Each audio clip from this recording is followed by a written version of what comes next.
What's up, everybody? 4thGen. I introed again. It's just a habit. That's fine. I don't know. I don't care. I don't know what This isn't, I'm not keeping score. How's it going, man? It's another week in the bag, Yeah, another week actually, I woke up this morning. I was like, what the hell? It's Friday? and like theoretically the last day of October. Like it's Yeah, like tomorrow's Halloween. Halloween. So trick or treating, no trick or treating. What's your deal? Oh man, good question. I don't know. I think we're just gonna stay home. I don't know. Like it's But is that more because it's like what you feel like doing, or are you concerned? kind of more of what I feel. It's weird. I'm not really concerned. Yeah. I just don't want to be out there with everybody. Hmm. Like I'm enjoying, not enjoying, enjoying. Like I don't have a problem with how things are right now. Right. Now, that being said, like we've been doing okay financially and whatnot, and a lot of people aren't because of the way it is. Hmm. So I'm one of, I think, the few that can say that. But I have no problem if things stayed like this. Yeah. What's weird is like going into like all the, because I mean we're on the home stretch now for the U.S. elections, so it's like pushing the top of the media. Yeah.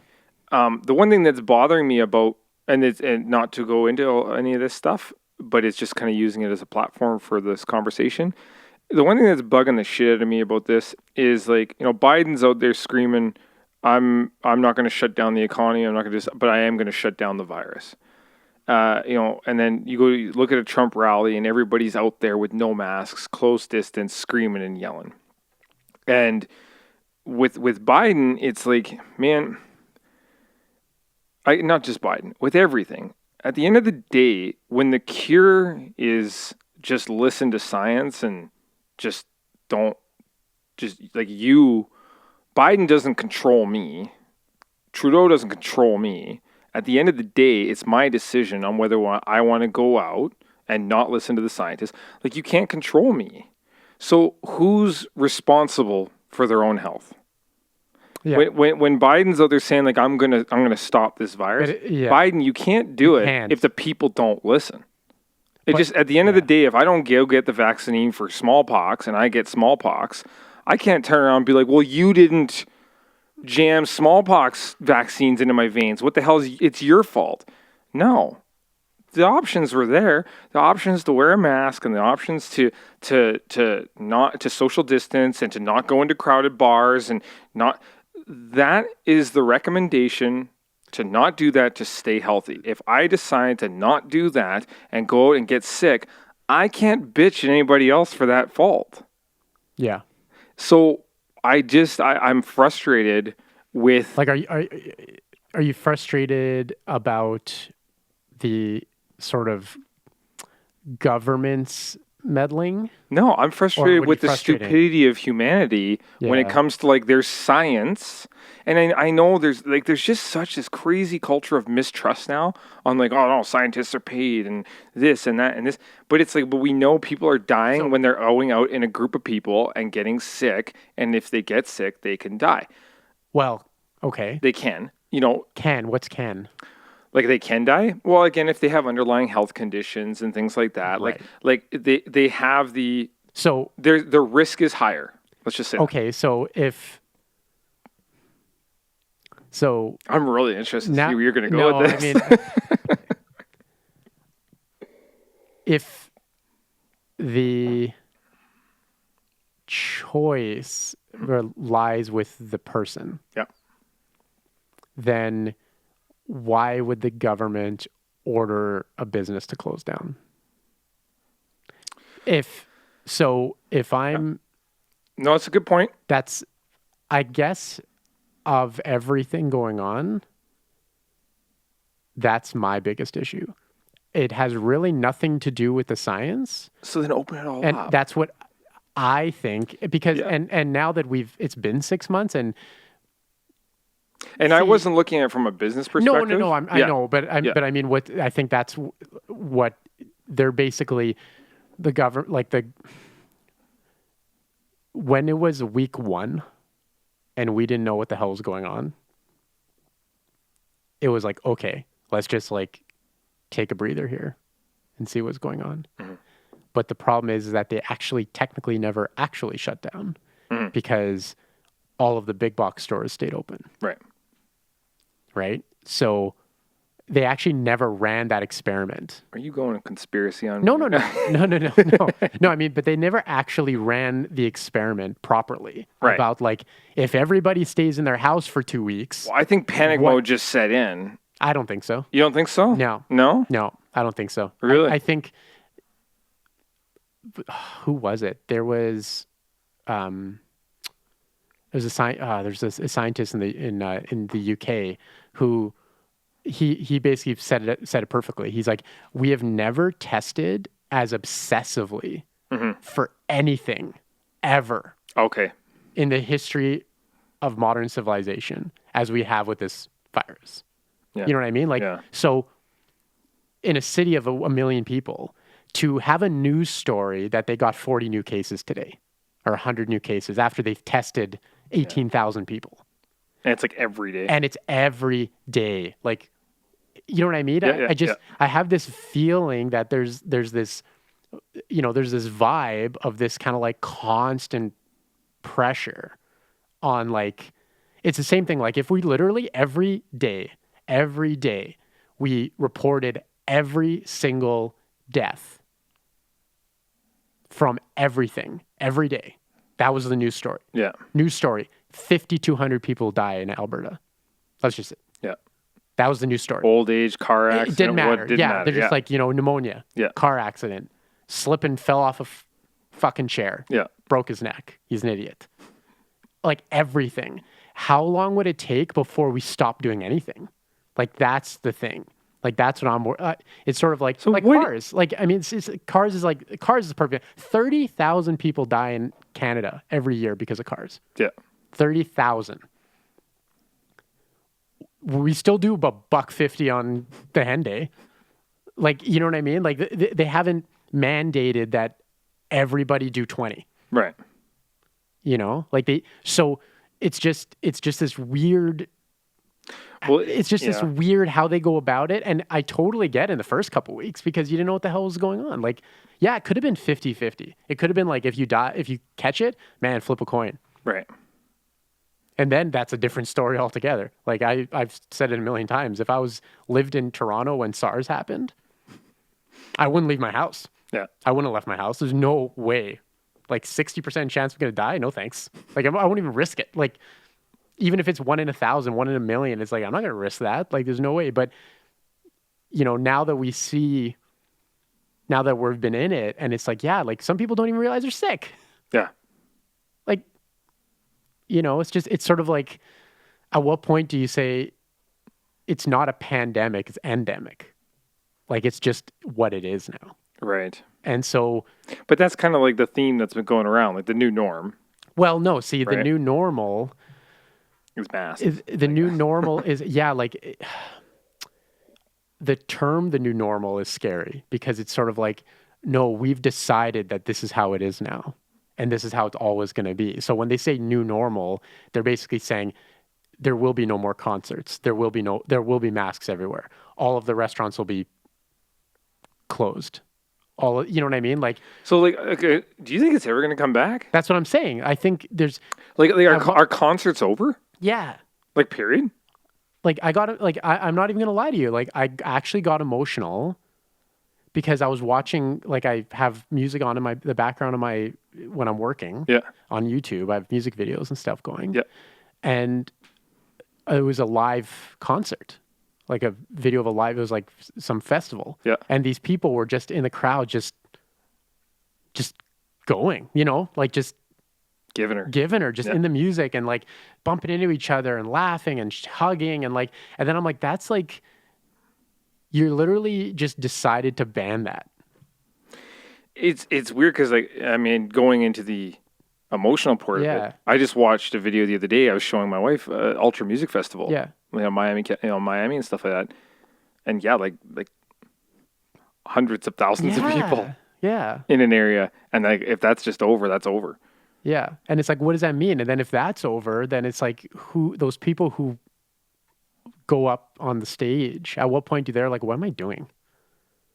There's a huge chunk of musicians and artists and performers. Like, it's not of course they're making the music and putting it out and whatever. But at the end of the day, like, they live to like be in front of the people. Mm-hmm. They're talking about like stand-up comedy. Yeah. Seinfeld was saying, he's like, it's over because the performance is the two of you together. The performance is the audience and you. Well, So we've talked about having stand-up comedians come in here. Yeah. And they've all said, like... Why? Well, they're like, we can't. Yeah. Like, I can't... If I don't have an energy... Yeah. Like, I can't get a relationship with the camera. I can't get a rapport with the camera. Right. Like, if I say a joke and I don't get a feedback, right, then I don't know if the next joke's good or if the next joke's bad and just skip to a different joke. Yeah. He's like, because some of that stuff is like... I have a routine, yes, but it can go in different directions. Yeah, There's stems of this thing to guide an audience. And so, it was interesting. And like we've had a lot of people, we've had a couple performers here just not too long ago, pre-tape for a show that's coming up. And they said the same thing. They're just like, it's so weird, like just playing to a camera. Yeah. And which is interesting. Like, when you think of people that go into studios to record like music and albums, mm-hmm. where like they're so like, I have to get into the headspace to get this song out there, and like how like they feel and how the performance is on a recording is so much dictated by like a producer, where it's like, oh, go for this or go for that or think of your dead grandma or whatever, right? Yeah. And then they get into an audience, and the way they perform that song is so different because of the way that the audience is reacting to it. Right. Yeah. So it's interesting. It's like it's a weird, it is truly, you have to think about it and then the worst part of it is, it's like, even if it was a 1 or 2 or 3% sort of fatality rate, mm-hmm. I want to say that, like, but it's not even that. Yeah. It's less than that. It's like, so. Yeah, and now we're not reporting on deaths so much, we're reporting on cases. Yeah, so it's like 400 a day in Alberta, right? Because the problem is, if you reported on the deaths, we had like 240 March, April, May, mm-hmm. and then we've been doing like 1 a day mm-hmm. for the rest. Not even 1 a day. Actually, it's not even 1 a day, because otherwise then we'd be at like 600 in Alberta. Right. Or we're at like 300. So it's like, at what point is it just, it's like, you know what I mean? It's just like, how often do you get the flu? And I'm not one of those idiots that's like, oh, and it's just a flu. No, I get it's a different thing. Yeah. But how often in your life have you gotten a flu that just beat the shit out of you? Yeah. That just like took you. You felt like you were going to die. You felt like you were going to die. Like, you just took you out. You couldn't even get out of bed. 104 fever. Yeah. Lost 10 pounds in a week. Just dead. Oh, I could go for that right now. No, but it's just, how often? Yeah. But it's like, but it didn't change your life. Mm-hmm. Like, you felt better, and then you just went back to work, or you like went back to your life knowing full well, in 2 weeks I could get another, I could get the flu. Yeah. I could get this, I could get that, I can get food poisoning, like. Well, I think that's where like the mentality comes in. So now that I've gotten it, I can't get it again. So or at least not get it for a while. Or at least not get it for a while, right? Yeah. So like I can't get this year's anyway. Yeah. Like I've gotten this year's. Yeah. We're good to go. But it's like I get sick once. And worst case scenario, depending on how hard I'm working, twice a year. Yes. And it's like spring and fall. Yeah. And fall, I know for a fact that if I tailored back what I was doing for work-wise and training and stuff like that, you would have been okay. I'd have been okay. But I just rag my body so much, and I work outside of normal. Yes. Then, because it's out of summer and everybody's come back, so we get bombarded with work. So then you just don't sleep, and you're just constantly going. Yeah, you just burn the candle at both ends, and then you get sick, right? Yeah. And it's like. And I just don't kind of like you're right. It's like, it should only be how many people are in hospital and how many deaths there are. Yeah. Really. Yeah. Like, that should be. Yeah. Not how many people got it. Not how many people got it, because you can't control how many people get it. Yeah. Unless you lock people up. So we'll end it there on this topic. Yeah. But I mean, it's at some point, so I guess I'm going back to Halloween. The restructuring that's going on in my brain on what's important and what isn't has been large lately, where it's Like, why go for Halloween? Like, why? Like, it's candy, it's chocolates. We're always complaining about sugar and obesity and stuff like that.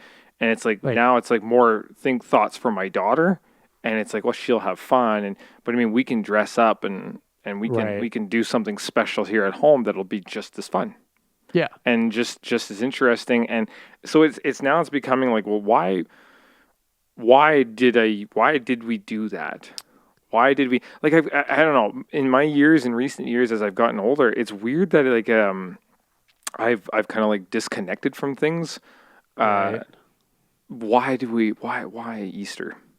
Like, well, that's a religious holiday. Right. But for me, it's like, yeah. But you have to why celebrate what's worth it to you? Right? What is it worth it to me? Right? Like Christmas, I've kind of refound a new for a while there. I was kind of like, whatever. Like, well, it's your daughter. But then the daughter comes in, and it's like, that's always how it is. I bet like the other day I was looking at our house, and I'm like, just inside, and my wife decorates. Does a really good job of decorating, putting the Christmas tree up. Yeah. And I'm like, and I've said it before, I'm really looking forward to just to doing that. The vibe, like the vibe of just like the home being decorated nice, the lights, and then the cold outside, warm inside, it's more of a feeling that I get from Christmas. Yeah, absolutely. That's got nothing to do with the fact that it's the holiday or that it's Christmas or like, it's nothing. It's just, I could do that all year to feel good, but it's extra special because it's just that one time a year. That time of year. So there's that.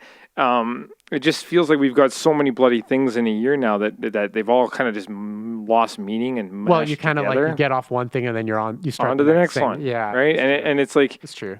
So they've kind of just all lost meaning now. But yeah, like the Christmas thing is really I'm feeling. I'm looking forward to it. Like I am. Yeah. So. Well, me too. Me too. Yeah. I mean, like, yeah. It's. Okay, I'm going to take us off the rails. All right. Life is crazy. And when I say that, I mean like the genetics of life. What? Okay. So here we go. What? So my daughter was like, she's learning about, you know what's crazy about having a kid in school? You start learning shit that you're like, oh yeah, like, or you knew stuff that you just like, I haven't had to think about that how a tadpole forms into a frog. Right. Since I was, well, literally, I thought about it for a week when I was, when I was in. And so anyway, so Katana was asking about this, and so we tossed up a National Geographic video on YouTube about the life of a frog, right? And it's like crazy. Like it's literally like, it's just, and so when we talk about, when you and I are both into sci-fi and aliens and stuff, and it's like, when we go like, is there other life out there? And it's like, man, we're discovering like 30 new species a day. Yeah. On the planet Earth, and we're worried about what's out there. There's some crazy crap going on. We watched the Kung Fu mantis, like a praying mantis. Yeah. Like those things are creepy and they're freaky, but it's the wildest. It's the wildest thing to look at. Then we went through like. I've only ever seen a ladybug just in its red and black dotted shell, right? Yeah. Man, when those things first come out, they're ugly as sin. Yeah. Like they're horrendous things. And then they evolve into this thing and they shed their shell and they live a really long time, which is surprising. And I'm just kind of like, man, like how things are on our own planet that we like just need to go into the backyard with a microscope and take a look at is mind blowing. And then we watch these like kids versions of like different animals, and it's kind of like a mini Steve Irwin. He's like, Corky, like take a look at the, like grabbing a snake and stuff. But he goes into they go into dive tanks and they're looking at like squid and octopus and like just how crazy that is, and how like there's like laws now because like they know and understand that the nervous system of a squid in the brain is so intricate that it feels emotion and pain. So you can't actually operate on a squid apparently. Like apparently you have to kill it, an octopus, if it's not dead, like you can't. It's like illegal in some places and stuff. We just found out like all this crazy stuff that it's just that's wild. And then you're looking at it and you're going like, why? Like why why is that ladybug that way? Why is a frog go from that? Like it's like they show this frog and it's like swimming around as it's growing its legs. Yeah. And its legs are like inside its skin, and it's just got a tail and it's moving. And then they just like punch out of their, just punch out of their own skin, and you're just like, what the crap? What? So, it's a real story. You can look it up. Costco stopped selling this coconut milk from this Thailand producer. Okay. Like they would get this. This distributor was in Thailand. Yeah. They pulled them off the shelves like just the last few days because they found out. Oh no. That this coconut producer was getting monkeys to pick the coconuts. What? They were using like monkey slave labor. Oh, no, I'm not even joking. So they were literally, these monkeys would just be like picking these coconuts, and then they would feed the monkeys. Like if the monkey brought they're training these things they to train do it. These things. So like if the monkey like would like fill up this bin with coconuts, they would get their banana. They would like get their food. Like seriously. So Costco, obviously, they're just like, well, we're not paying these. Like, obviously, they're like, this something's fucked up. Like, this is. They're like, we don't know if it's illegal technically, but like, this is just fucked up. So, yeah, so you can look it up. It's like, I think the brand's like Choco or something. Oh my Lord. What? It's insanity. Okay, so this is what. So it's like where does the line get, like, you know, where does the line get drawn? And then so same thing in Thailand. So these very same monkeys, they're so used to getting fed by tourists, and because there's been no tourists the last like 6 months. Oh, right. What's happened is they're getting mad. Like they're getting, and so apparently they've like hooked up into these like gangs of like 50 monkeys, and they're just like roaming the streets, just effing people up, just gangsters, like, just ganging up on people because they're like, "Yo, give us our banana." It's like so weird. You know, it's just like messed up. It's straight up Planet of the Monkeys, Planet of the Apes. Oh, because like when I was in Thailand. Those things to begin with were pretty like aggressive. They said they're but because they're so used to people now, they're just like. And now they don't have their source of food and treats, so they're pissed. They're pissed. Yeah, it's just messed up. We inadvertently caused the Planet of the Apes. Yeah, that is wild. And like I never thought of that. Like, when you go to those big tourist places. Yeah, they would get like, oh man. Like that's like their base. Yeah, it's like so weird. So when you think about like, I just love that they're like ganging up into teams and like just like, all I could think of when you were saying that was some monkey with a cigarette hanging out of his mouth. Yeah, like the alpha monkey. Yeah, picking coconuts off of these trees, pissed off that he's like, it's the only way I can get fed around here is I got to do this work. Yeah. And then when it all turns around, it's like backwards hat, leather jacket, cigarette. Scary, right? And, they're scary, an angry monkey man. Is scary because they're not tiny. Like they're not little.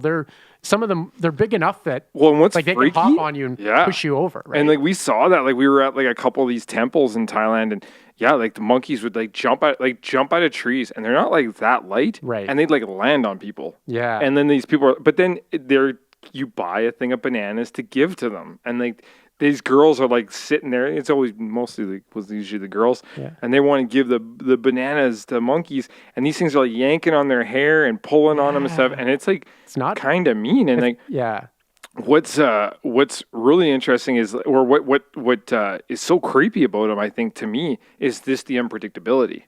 Like you don't know if this thing's gonna slap you or be nice with you, right? Because they're just kind of like so like darty, you know. And like when we were in South Africa, we came out and there was a monkey had taken. It was sitting on a car when we went for this hike, and it was sitting on somebody's car, and it stole the guy's sandwich right out of his hand. Like it ran up to him, stole the sandwich, and took off. But it was like. It was mean. Well, because it's like you think about what happens with more or less, well, actually, like kind of superhuman dexterity. Like in the sense, like, I mean, they're faster and better balanced, stronger. Yep. You take that, and then you take like sort of that spark of like human ingenuity where they can look at a situation and kind of figure it out really fast, problem solving. but then you don't have any like societal constraints. Like it's kind of like, what would we be? If there was no rules. Yeah, right? There's literally no rules. Like literally no rules. Like if you know what I mean? Like we would be asses, it'd be crazy because you could literally, you walk into somebody's house, be like, I like this house. I'll just fucking kill these two people. And take it. Exactly. Take this house. Bill Burr says it the best. He does this one piece when he's like, can you imagine if there was no consequences? He's like, as a guy, there's more consequences than there are between women. Because like women, like they don't resort to violence. They don't resort to violence. And he's like, you women should try it sometime. Like just haul off and blast your friend in the face one time. And just to see what what it's like, right? He's like, because if I did that and there was no in the men's world, there's no there's consequences. If I just rock up to some juice monkey and slap his protein shake out of his head, he's gonna crack me in the teeth, right? And he's like, but if there was no consequences, he's like, do you realize how big of a dick I would be? It's just like, oh man, but that's exactly, you would be a monkey. Yeah, you're basically like, what separates us from the monkeys, right? It's just the fact there's consequences. So like they're training these monkeys to be like, if you hang around with people, like you'll get food and stuff. Yep. But they're putting these two things together that shouldn't be together. I could just seeing a pack of 50 monkeys walking down the street, like, But they would be, and they would be like hopping on stuff, checking to see if doors are open. They'd be like, you know what I mean? Or you're walking down the street, they'd push you up against the wall, slap you in the face, pull on your hair. Like it's like.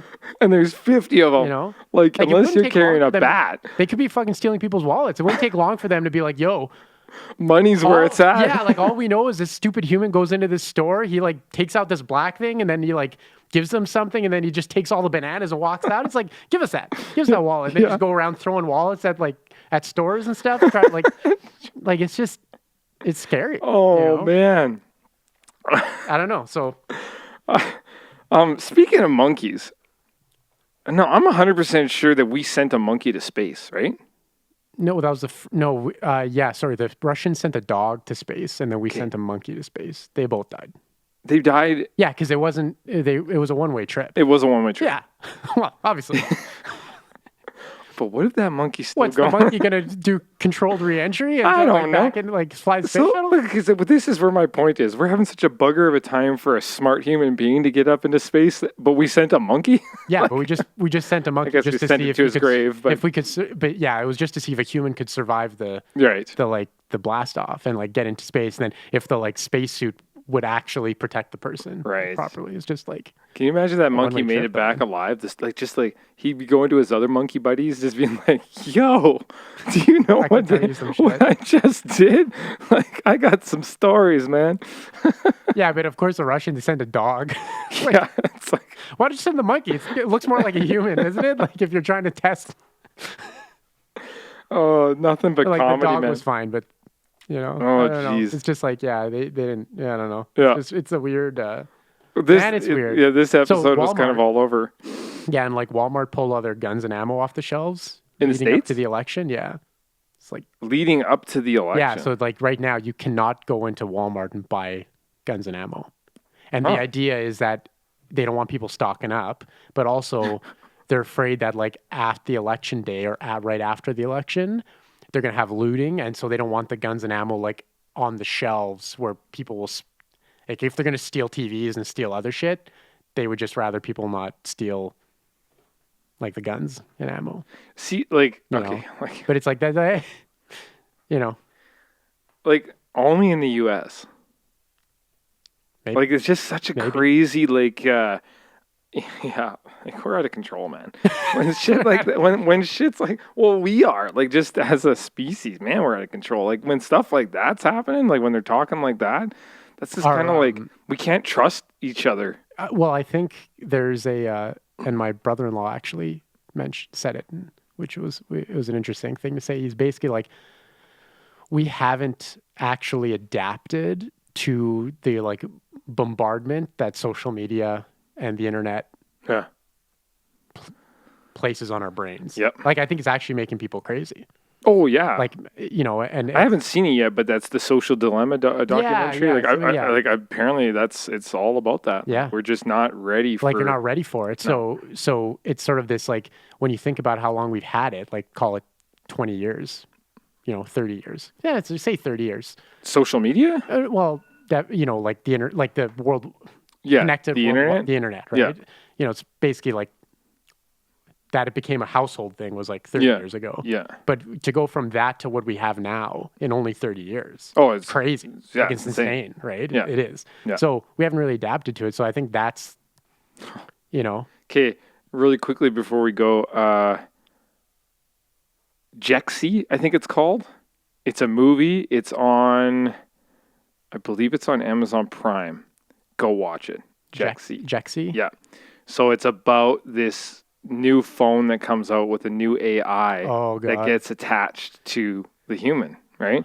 It is the funniest thing. It's so funny. Like it's comedy, but it's got like rooted truths in it. So it's like the whole movie starts with just like following this guy through the city on his way to work on his phone. He's in the shower, you know, holding the phone out. Right? And it's like, man, like when you go out onto a subway right now, onto a bus right now, look at the people. Oh yeah, no one's look looking at the around. Restaurant. Yeah. No one's looking around. They're in the phone, right? Yeah. And so anyway, at the not to give it away because you guys got to go see it. It's just hilarious. So it's this phone has like a personality of its own, and it's like I'm here to make your life better. And like the phone actually like forces the guy off of it, forces him into situations where he goes and says hi to the girl, where he goes and pulls out into traffic when he's always so scared to, and you know he gets this boost of confidence, right? Like the phone forces him to do stuff to like look up and look at the skyline, look at life, you know. But then the phone gets jealous because now he's not spending any time with her, and the phone's falling in love. So then it turns around and like kind of tries to like destroy his life.